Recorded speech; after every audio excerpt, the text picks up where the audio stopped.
કચ્છમાં મોડી રાત્રે વરસાદનું ધમાકેદાર આગમન. ભુજ, અંજાર અને તેની આજુબાજુના વિસ્તારમાં વ્યાપક વરસાદ પડતા ખેતરોમાં પાણી ભરાઈ ગયા. ઊભા પાકને પારાવાર નુકસાન.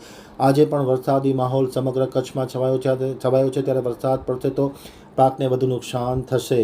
હાથીઓ નક્ષત્ર શરૂ થઈ ગયું છે ત્યારે હવામાન ખાતા દ્વારા સમગ્ર ગુજરાત, સૌરાષ્ટ્ર અને કચ્છમાં ભારે વરસાદની આગાહી કરવામાં આવી. એને લઈને ગઈ રાત્રે મોડી રાત્રે 3:30 વાગ્યે ભુજમાં વીજળીના કડાકા ભડાકા અને ભારે પવન સાથે વરસાદે એન્ટ્રી કરી હતી. આશોમાં અનરાધાર વરસાદ વરસતા રસ્તા પર પાણી પડી રહ્યા હતા. ભારે વીજળીના કડાકા અને ભડાકા વચ્ચે વરસાદ શરૂ થઈ ગયો હતો અને લગભગ પોણો કલાક સુધી ભુજમાં વરસાદ ચાલુ રહ્યો હતો.